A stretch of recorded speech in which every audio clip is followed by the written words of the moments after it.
David Grunwald's body? I did, yeah. I think I told you and John Mark and Dominic, like, you're basically all within earshot. And Jean Mark and Dominic immediately left the area, and you and I stayed behind and coordinated the response. All right. And then in terms of the other people that arrived, just want to go through the people that arrived later, because you left eventually, correct? Yes, sir. Okay. So the other people, can you give us an idea of who the others were, which other people were there to preserve the scene, and a rough order of the appearance of the other people? The rough order is going to be real rough. I thought I remember the possibility that Shane Calt, investigator Shane Calt, he's the Matsu statewide drug enforcement unit, so he's a trooper with the drug unit, was there. It's possible that I remembered him calling his boss, Sergeant Nelson, and maybe he showed up. I know that I called my lieutenant at the time and coordinated the response from ABI, which was the name of our unit at the time. And I got Investigator Long, Investigator Adams, and Investigator Bartlett. I got the crime scene folks rolling from Anchorage, but I don't recall in which order they showed up. And the medical examiner eventually came out also? Yes, sir. To retrieve the body? Correct. Right. And do you remember roughly what time everybody cleared that area? This would have been on the 14th. I don't recall, and the reason that is because once I had the scene secured, I left to go tell Mr. and Mrs. Grunwald that I'd found David. So I allowed the investigators from ABI and the crime scene to essentially handle the scene portion as far as gathering the evidence, documenting it, getting the SME involved, and then releasing it. All right. And was it that same day that you have contact with the defendant in this case? I did. And did you have a fairly lengthy interview with him Yes, at the sir. trooper post? Yes, sir. That evening? Mm-hmm. Right. And so are we to assume that other investigators were doing the examination, detailed examination of the scene? Correct. And what type of examination and documentation is usually conducted at the scene of a murder? So this is an outdoor scene, and it's a fairly large outdoor scene between the park where you park, the pull-out, if you will, and where I found David, I think it had to have been close to 60 or 70 yards into the woods without a trail. So when we have something like that, we will normally bring out the FARO is what we call it, is FARO. The FARO is a scene documentation instrument, and it essentially takes digital photographs and can compile those photographs so that you can essentially walk through a scene by stitching those photographs together. And so that FARO came out. We did the FARO of the scene. Of course, we took digital photographs. They searched the scene, obviously with a metal detector. Ended up finding a 9mm spent casing right at the base of where David would have been standing prior to falling down after he was murdered. We're so near his feet. And so we documented that, collected it, and then collected his remains. Yeah. And so what's the purpose of the crime lab personnel coming out to document the scene? Is they're giving assistance, or is it kind of a belt and suspenders thing where you have two different entities there documenting the scene? Yeah, so we work in cooperation with each other. And so on the larger scenes, it's very beneficial to get the crime scene folks involved early. They have specialized tools and equipment. They go through a fair amount of training. Their role is to document the crime scene. Although we are there to do that as well, we can do that. It's nice when we work together. It just makes it a little bit more seamless. And let me ask you, just to make sure that when we go through all the other witnesses, you did not disturb the scene in any way? No, I just kind of walked over that little mound of dirt that I described, saw that David was there. It was obviously him. I could tell from the clothing he was wearing and the slippers that were on his feet that it was him. And then I stopped. We kind of marked a little bit of a hasty trail back towards the parking lot area so that the arriving investigators could make it there and find where he's at, and in the dark have a way to find their way back out. But that's it. And then as the officer in charge, you eventually got the reports from all the people that were at the scene, correct? Yeah. Yes, sir. Okay. And is it fair to say that Mr. Peterson and Dominic Johnson were the first ones to leave once the body was located. Yeah, they left immediately. So they didn't have anything else to do with the scene, correct? No, sir. They were gone by the time I made it back to the parking lot. And then,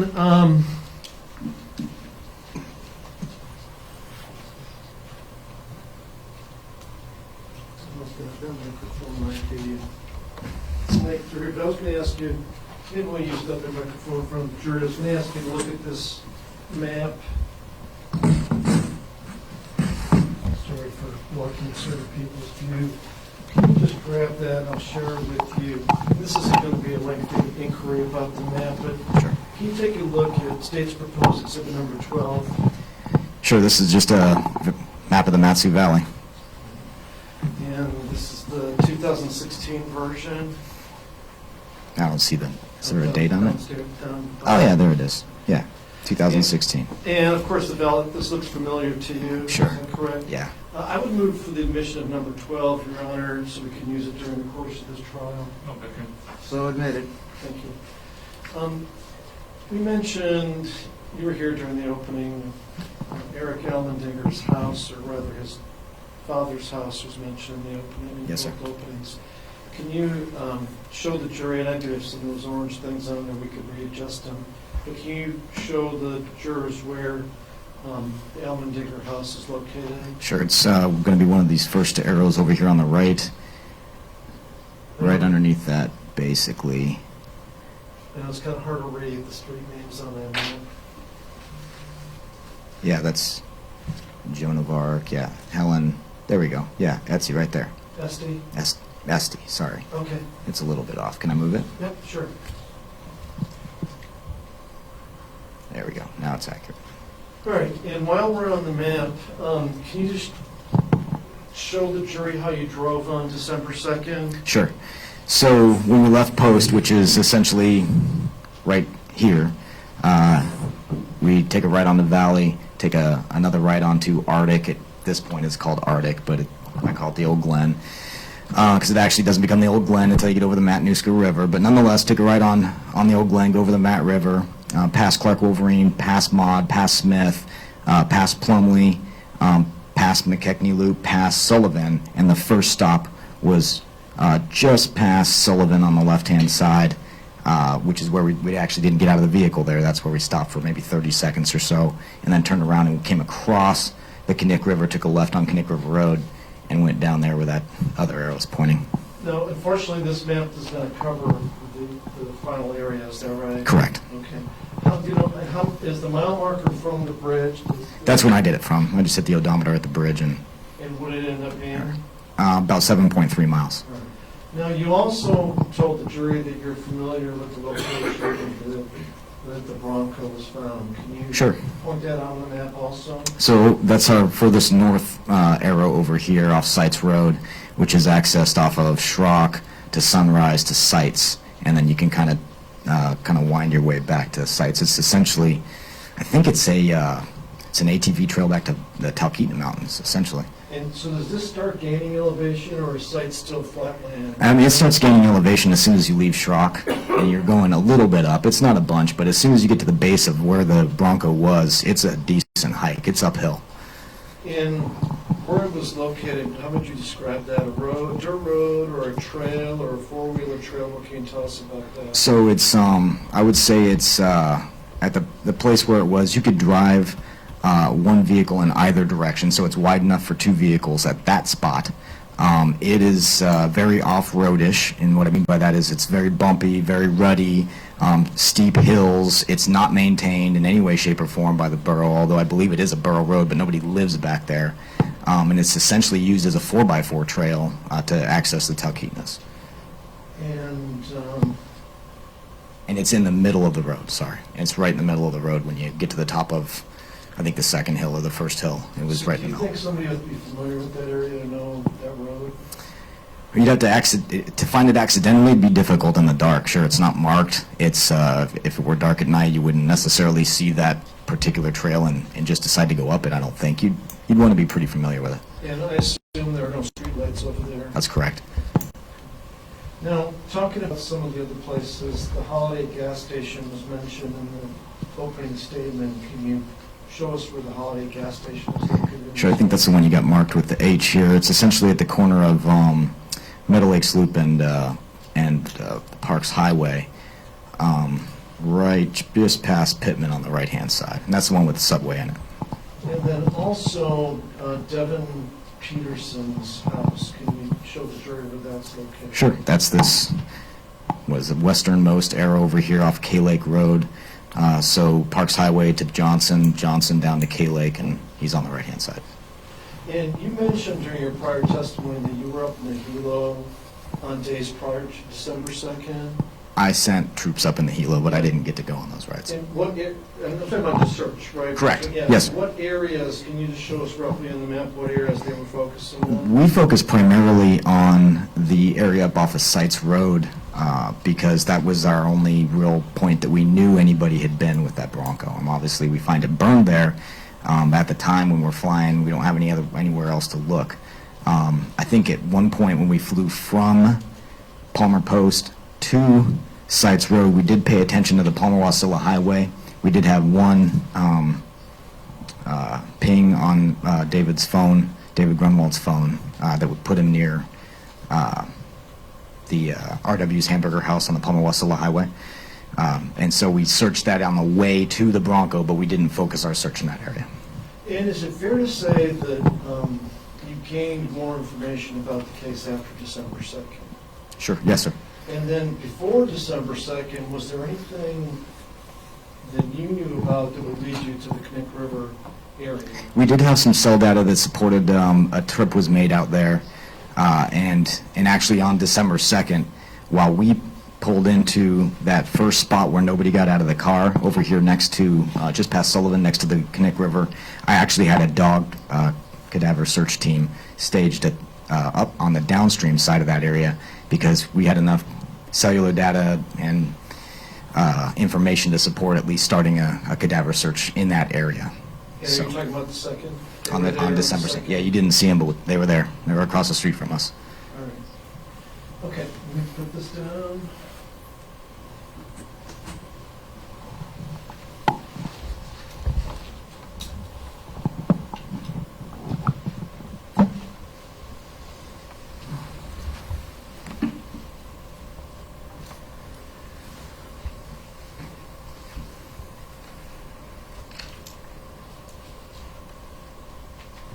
And you mentioned the Faro. Who did the Faro, and who ran the Faro in this case? Excuse me, I believe the investigator Adams did that. And who was the investigator that located the spent 9mm casing? I would have to refer back to the report to tell you that. Off the top of my head, I can't recall. And that was secured as evidence in this case? Yes, it was. It may have been Investigator Bartlett or Investigator Long. And eventually that piece of evidence was sent to the Alaska State Scientific Crime Laboratory? Yes, sir. All right.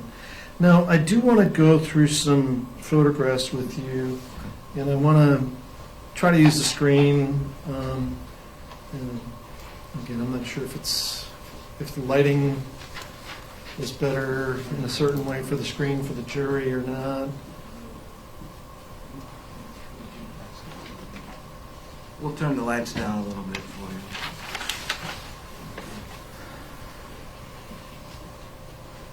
Everybody see that okay? So I'm going to go through an order, and some of these already have been admitted. We're not going to spend a lot of time on this. So, and these photos on the screen don't have the exhibit stickers as the actual photo ones do, but I'm going to try to coordinate here. So first of all, turning your attention to what has been admitted as State's Exhibit number 17 already. You're familiar with that photograph, is that correct? Yes, sir. All right. And I guess you're familiar with David Grunwald because of you investigating this case, correct? That's it. That's my first introduction to him or the family. And you've seen a number of photos of David, is that right? Yes, sir. Okay. Now, let's turn your attention to State's proposed exhibit number 19. I'm going to have the hard copy in my hand with the exhibit sticker. Tell us what's depicted in exhibit number 19 proposed. That's a I think it's a 1995 Ford Bronco.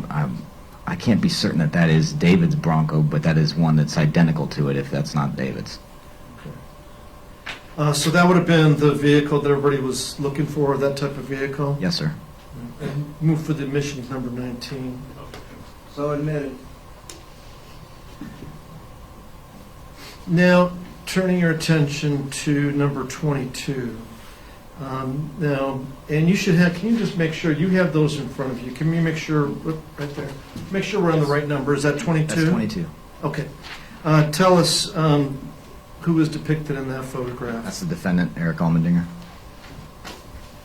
And let's turn our attention to number 23, which has been admitted already. That's Dominic Johnson. And you have met Johnson in person, correct? Yes. Let's go to 24, if you would.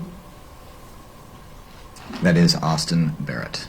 And have you met Austin Barrett in person? Yes, sir. And you have interviewed him about this case? Yes, sir, I have.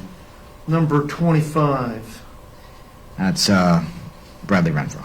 Is that a current photo, an old photo? What can you tell us about that? I mean, I can tell you that the date on the bottom of it says June 5th, 2014. It's pretty close. It's, I think when I saw him, he'd maybe gained just a little bit of weight from that photo, but not much. And you've met him in person? Yes, sir. And have you interviewed him about this case? I have. Okay. Number 26. It's David Evans. And have you met him in person? I have. And have you interviewed him about this case? Yes, sir. 27. It's Devin Peterson. And have you met him in person? Yes. And have you interviewed him about this case? Yes, I have. And you heard in the opening, and you know this information, that some guns were retrieved from his home, correct? Yes, sir. And was that per your direction? Did the investigators do that per your direction, or? Yeah, so we wrote a search warrant and applied for and were granted a search warrant for his place and executed and found the guns there. And eventually one of the guns matched the casing through the lab? Correct. Now let's go, we're going to go to the next one.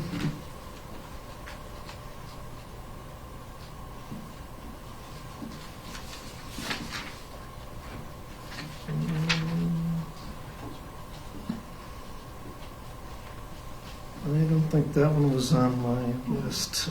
That's all right. We'll go to, 40. let's go to 50. All right. Oh, I guess I'll tell you which exhibits to go to since the order on that is different. Let's go to number 50. And let me turn to my binder, number 50, so I can keep track of these. Turning your attention to state's proposed exhibit number 50, can you tell us what that shows? Sure, that looks like the entrance to the area. I was almost going to call it a trail, but it's not much of a trail, to back where I found David. And is that the way it looked on November 13th? Yes, sir. Oh, actually, that would have been December 2nd, but... I mean, I'm sorry, Yeah. December 2nd? Right. I don't think we had snow on November 13th, but it would have looked identical minus the snow. I would move for the admission of number 50. Okay. So admitted. Now let's turn to number 51, please. Turning your attention to 51, what does that show? That's pretty much what we were looking at when we walked into the wood line inside the, I should say, outside the parking area of that pull-out on Connect River Road. It's just woods. Just kind of well, it's woods. There's no trail. It's just trees and grass. And you're saying there wasn't any obvious trails, you kind of had to work your way around the vegetation? Correct. I'll move for the admission of 51. So admitted. 55, please.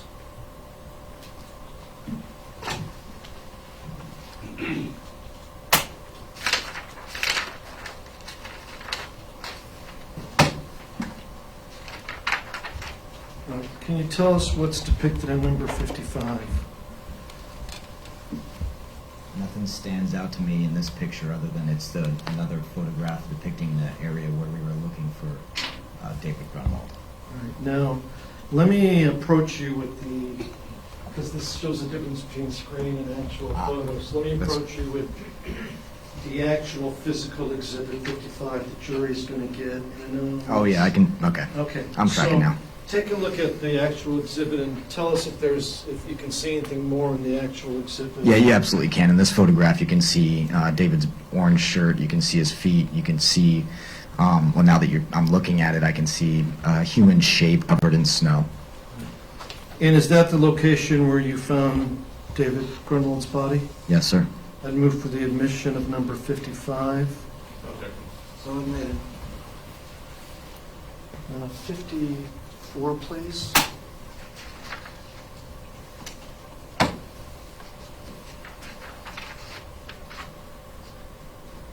And I'm going to give you, let me give you the actual one too.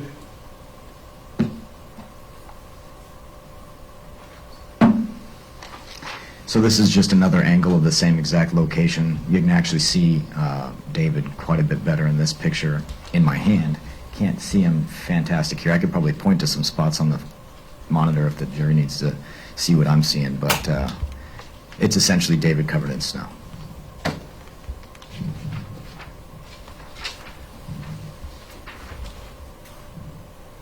Move for the admission of number 54. So admitted. Let's go to 56, please.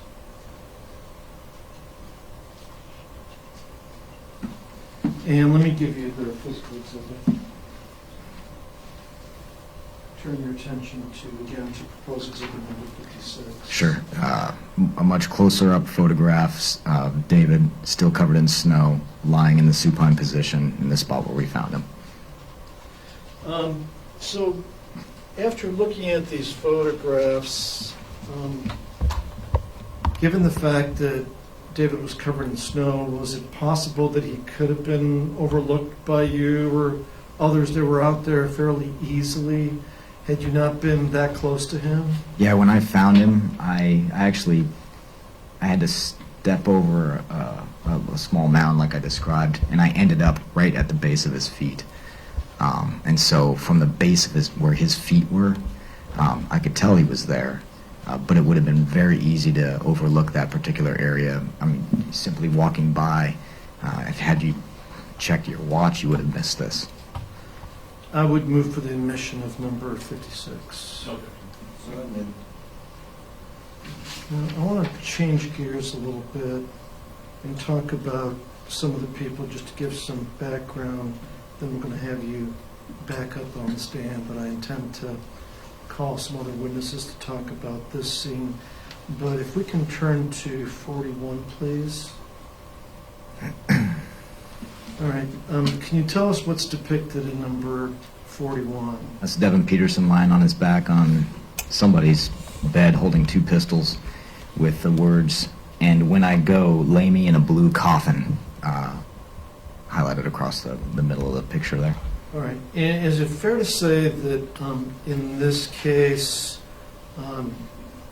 you and other investigators went through great lengths to obtain phone records and also to retrieve information from cell phones and tablets and such that were collected from the suspects? Yes.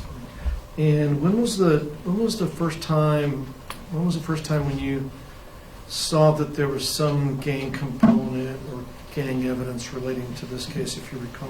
I think if I remember correctly, it was when we wrote a search warrant, applied for and executed a warrant on Erick Almandinger's tablet. And what type of things did you see generally in his tablet? And generally, the color blue was a theme. The C, the Crip sign. There were internet searches related to Crip. How do you put it? Essentially, Crip-themed internet searches is the best way I know how to put that. Jewelry, Crip-themed jewelry.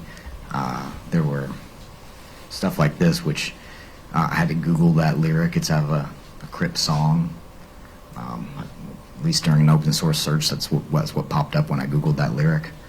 So there's a fair amount of Crip-themed stuff on his tablet first, and then I think we discovered it on social media via Facebook, Snapchat, Instagram, etc. And for people who aren't familiar with the Crips, it's a gang located where? I think they're actually nationwide now. I know they're nationwide. I had to do a little bit of research myself.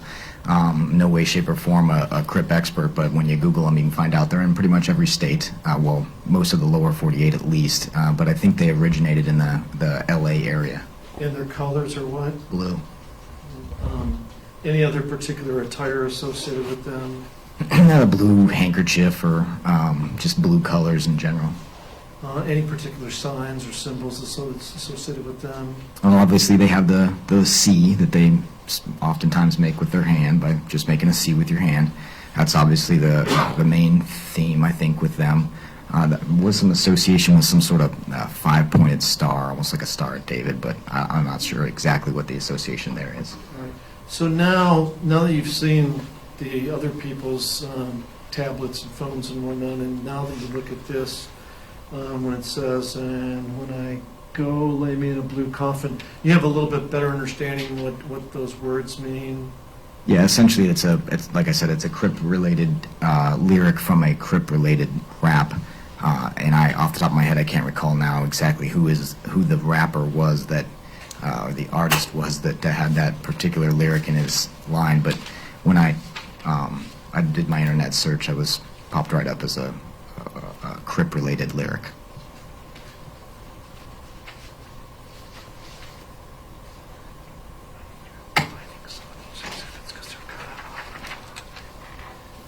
All right, and let me show you exhibit number 41 just to make sure that our physical exhibit's the same thing.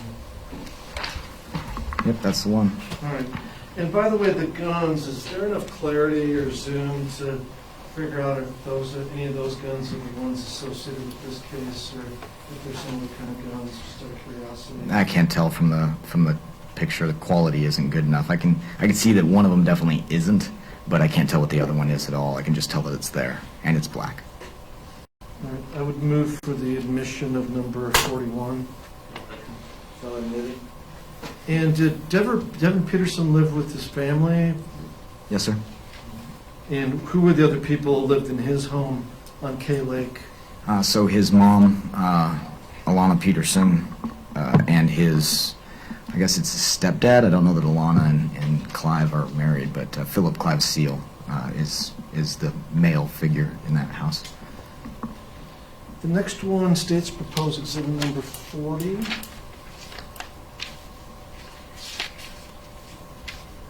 And can you tell me what that shows? Sure. That's a picture starting from the top and going towards the bottom. We've got David Evans, Bradley Renfro, and the defendant all holding up a C with their thumb and index finger. And then something's written in there, coolin' with my main homies, in blue. And let me show you the physical exhibit. Number Mr. 40. Kalchak, when you're talking and walking, we're not. Okay, I'll stand one time.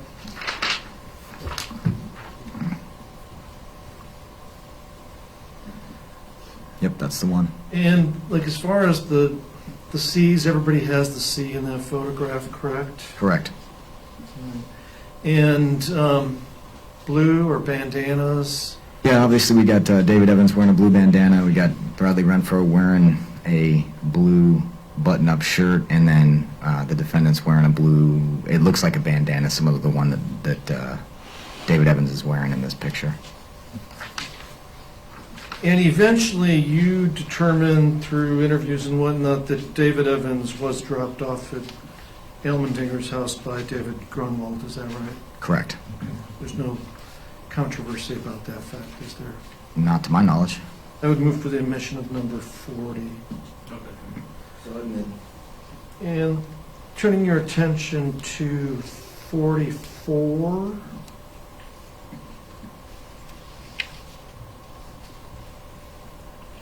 Again, do you recognize the people in that photograph? Yep, so again, starting with the top, moving towards the bottom, we got David Evans with the C sign. We got Bradley Renfro with, looks like he's making a C, and the defendant there looks like it's a peace sign, more or less there.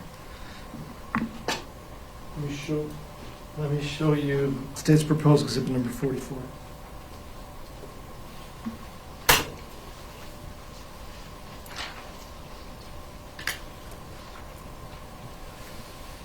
Is that the same thing we have up on the screen? Yes, sir. I would move for the admission of 44. So admitted. Next one will be State's proposed exhibit number 42.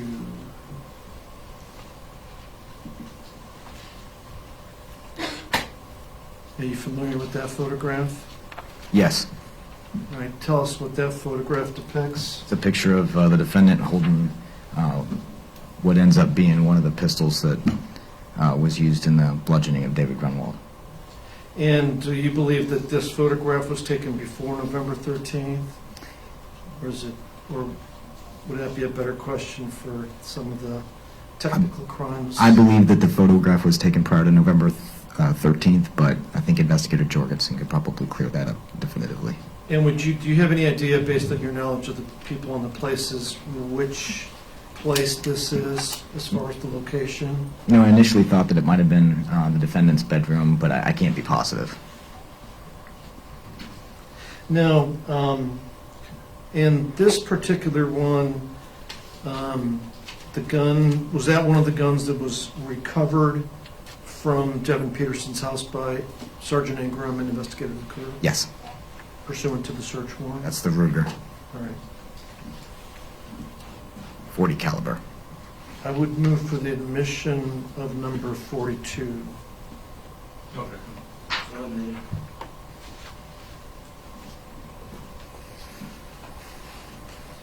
Number 45, please. You familiar with that photograph likewise? Yep, that's a picture of Austin Barrett, Devin Peterson. And do you know where that was taken? I don't. It looks like they're photographing a mirror. Is that right? Yeah, they get they're just taking a picture of themselves in a mirror.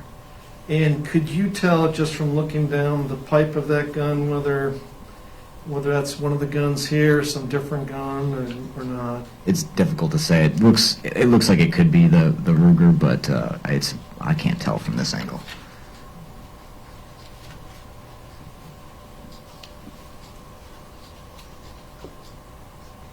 I would move for the admission number 45.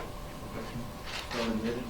And as to all these photographs that I'm showing you, is it fair to say that once photographs are taken, they're often shared in a number of different ways? Yes, sir. So it could be taken, for example, by one person, but then it could be shared and seized from another person's phone. Absolutely. All right. But there's no doubt that the two people in here are Peterson and Barrett, correct? Correct.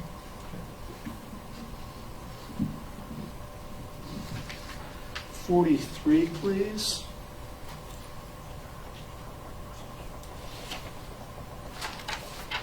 Can you tell us what that photograph depicts? Austin Barrett taking a picture of himself holding some money. And do you know where that was taken or not? I don't recognize that door, so no. Right. And there's some watches in there too? Correct. Okay.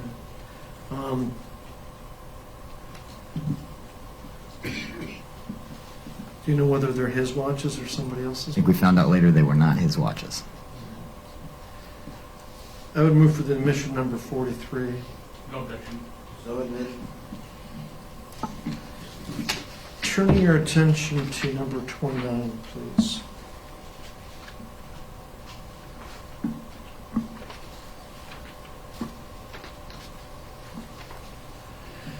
And who is depicted in that photograph? That's the defendant, Erick Almandinger. All right. And this photograph, like all the other ones, were they found by you and your colleagues during the course of this investigation, Yes. and then passed along to the prosecutors for them to use in their case? Correct.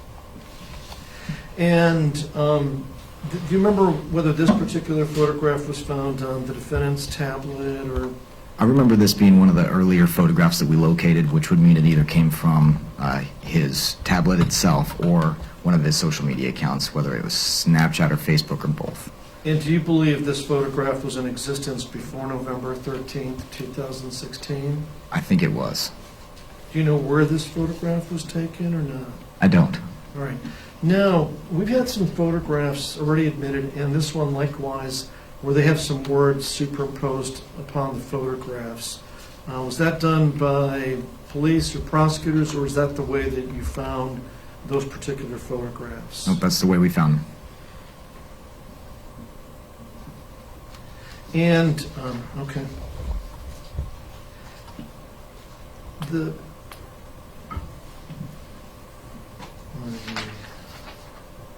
Let me move for the admission of number 29. So admitted.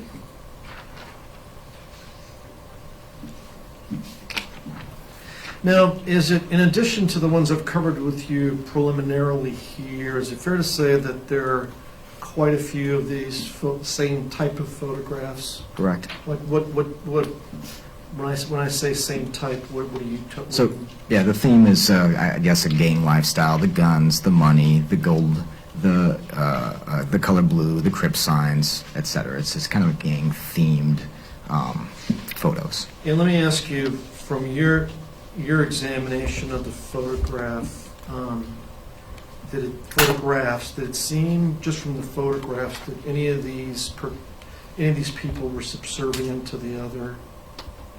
No, I couldn't necessarily tell. Are you talking about like a hierarchy necessarily? Yeah, is there anything in the content of the photographs that makes you think, like, this guy's the boss, or this guy is low on the totem pole? Nothing that comes to my mind now.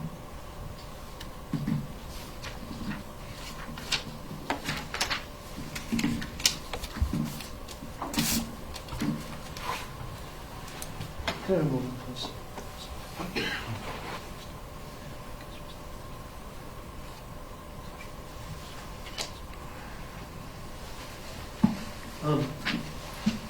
We're going to have, obviously, a lot more questions for you down the road. My main purpose was to acquaint the jury with the Connect River scene and then lay a little bit of foundation as far as the people involved in this case. I don't have any other questions at this time. Do you want to do cross at this time, counsel?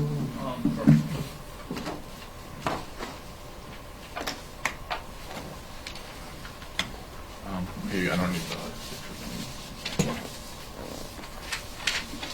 Okay, so just to go, I'm going to start with some questions about the scene, okay? Sure. And by scene, I mean the place where David was found, by Okay. 7.3 Connect River Road. Sure. So you described that as a rural area. Oh yeah, I would say that. There are houses on Connect River Road, though. Yes, sir. And within a 1 mile radius of mile 7.3, there's houses on Connect River Road. Yeah.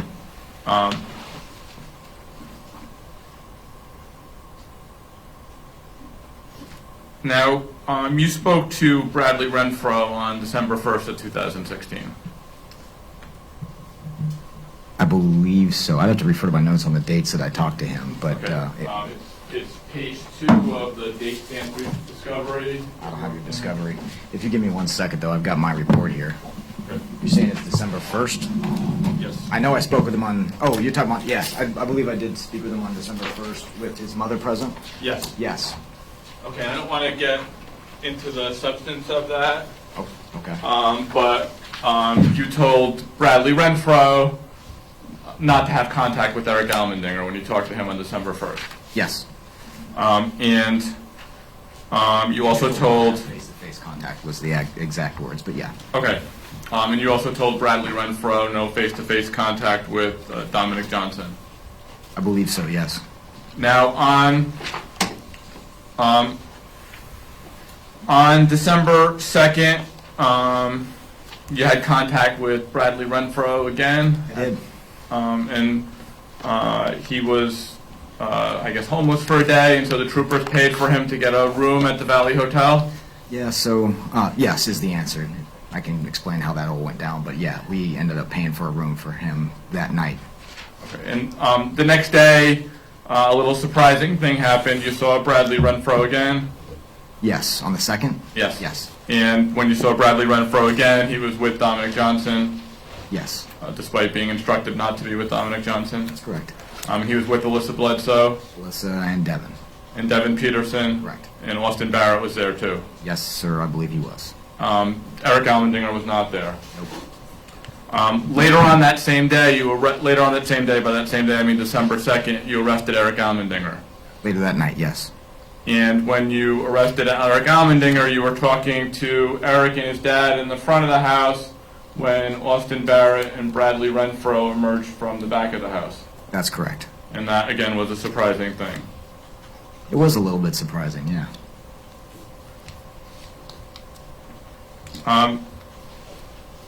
So, one of the photos that was introduced, can I have a exhibit marker, please?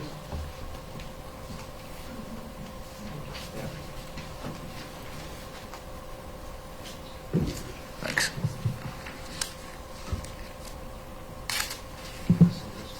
I'll do it after that. I didn't know he was going to go into this on his direct.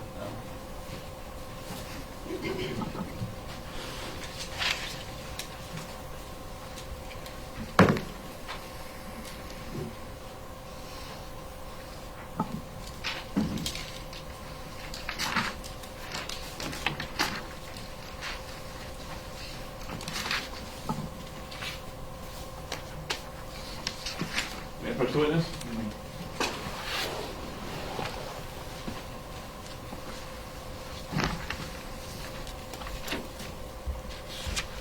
Okay, I just showed you what's been marked offense exhibits A and B, Yes, sir. and you recognize those, right? Those watches came into question during a burglary investigation, during the murder investigation, yes. Okay, so the photographs are photographs of a watch, 2 watches in one photograph, one in the other, correct? and the watch has a ram's head on it, It does. and you learned that that was a stolen watch, Yes. and are those pictures, do they accurately depict the stolen watch? I think so. I've never handled the stolen watch, but I think so. Any objections to the being admitted? I don't have any objections to those photos. I move to admit those. Okay, A and B are admitted. Now, one of the photographs, I think it was 43, is the photograph, exhibit 43, state's exhibit. I'll show you the Austin Barrett photo. I got Some 44, of them- 40, Some of them are 41. up there at the corner. I don't have 43, so. Okay.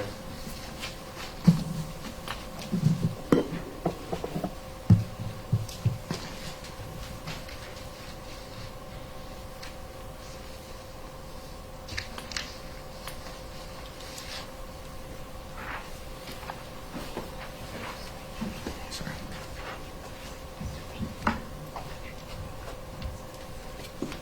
Okay, so that state's exhibit 43? Yes, sir. And the person depicted in state's exhibit 43 is Austin Barrett. Yes. And on Austin Barrett's arm are 2 watches. Yes. One of the watches is the watch with the stolen watch with the ram's head on it. 43 is kind of a low quality photo, but I would argue that it looks like they're the same 2 watches, yeah. You know, I actually have a higher quality photo of it. I mean, your exhibit A is very clear. 43's, I mean, I'm not going to argue with you. It looks like the same 2, but I can't see the ram's head on 43. I'll do a better photo. Okay.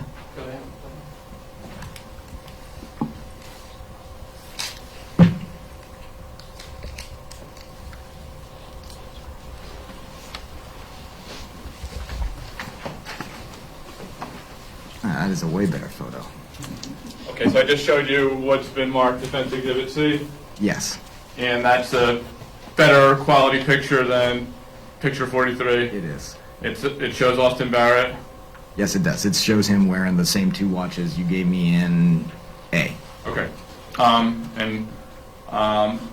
Those watches would become significant later on in the investigation because they were found in a backpack, Yes. and they were found in the backpack with the 2 guns that were used in this case, I believe so, yes. including the 9mm that was.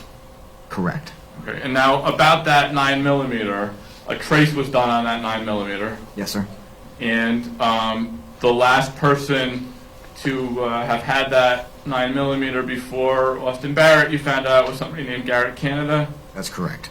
And Garrett Canada, you learned, sold the 9mm that killed David Grunwald to Austin Barrett. Yes.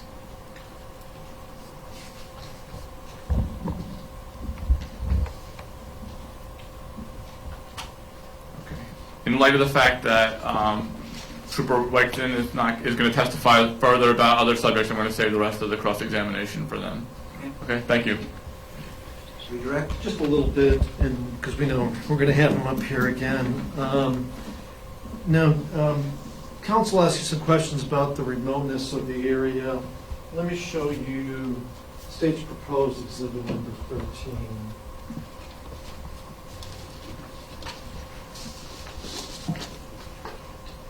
Yeah, I have a mic. Yep. Like you use that handheld when you're traveling. Yeah. We didn't set up our stand for the posters yet, but we may have you we'll multitask and hold this up. Do you recognize number 13? Yeah, this is a picture of the pullout off the Connect River Road and the scene, aerial photo of the scene of where David was murdered. And you know who took this photo? I believe this was done from the helicopter when I asked him to go up and take some photos. That's my truck and me walking. And this was not in 2016, was it? No, this would have just been a couple weeks ago, I believe. And was this done for the purpose to acquaint the jury with the general layout of the area? Yes. But is this the pullout that you were talking about when you said you parked and where you found David's body in the woods? Yes, it is. And this is the small creek, although it's covered in ice and snow now. But it's depicted in an interview later, and obviously I walked kind of parallel with that and ended up back here. All right. Now, would you say this kind of depicts the general area? It does. Now, however, looking at it from the air, is it different than looking at it from the ground? Yeah, that's the first time I've seen the photos from the air.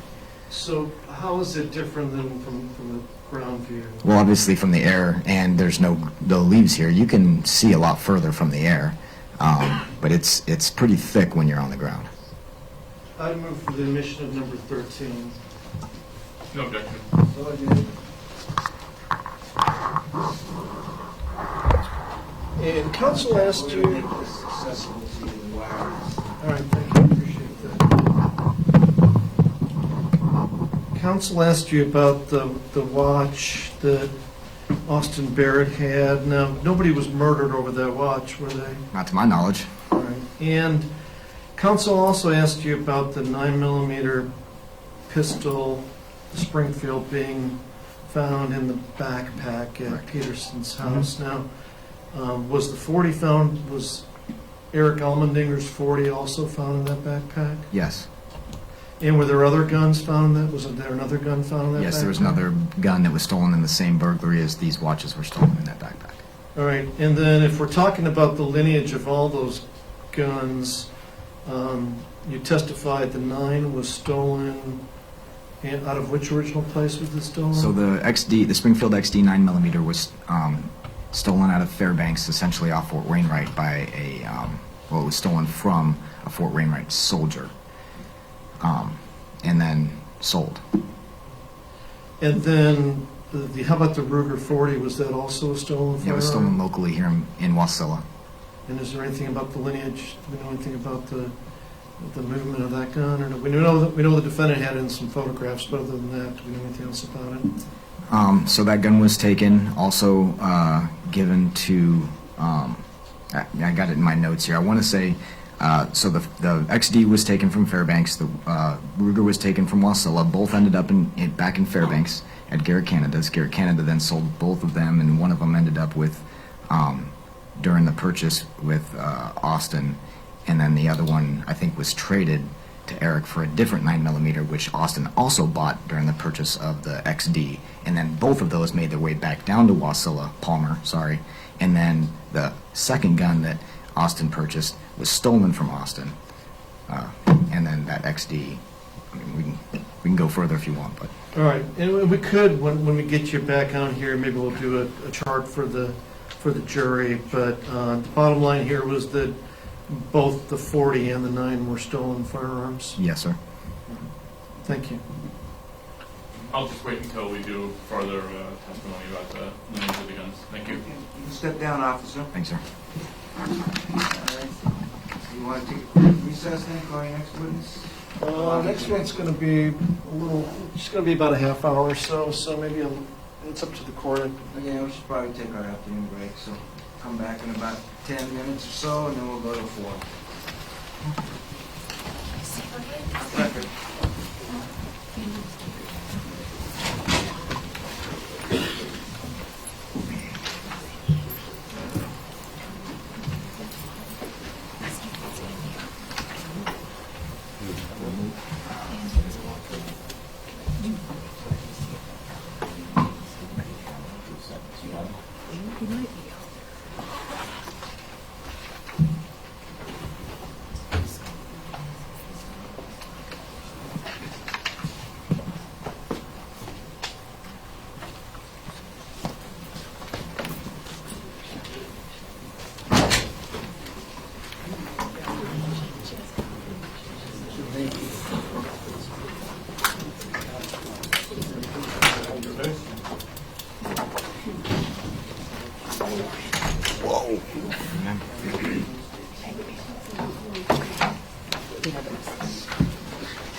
Come to courtroom 7. Do it now.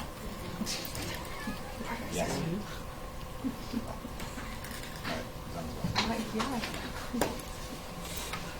Sit over here, he's like, where is here? Directly under the sun right now. I was playing with it this weekend. It wouldn't.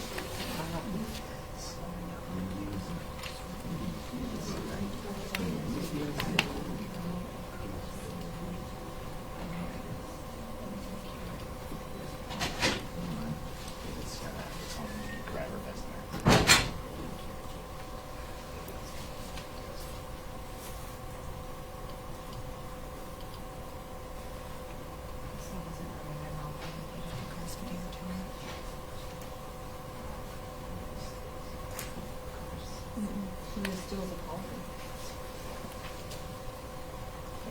Oh.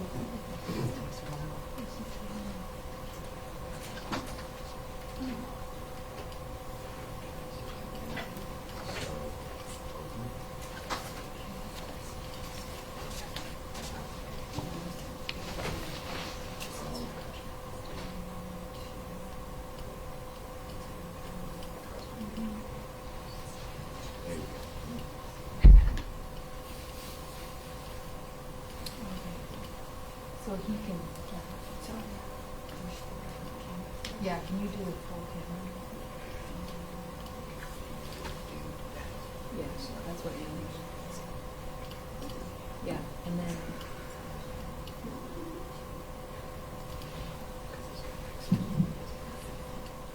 Yeah, when he pulled it up, all four.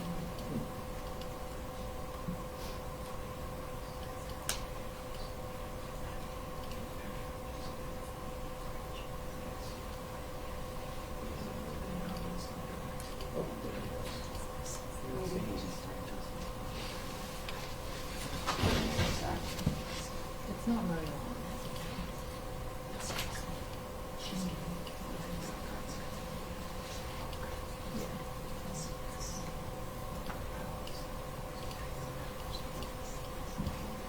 I'm surprised you. So my thoughts.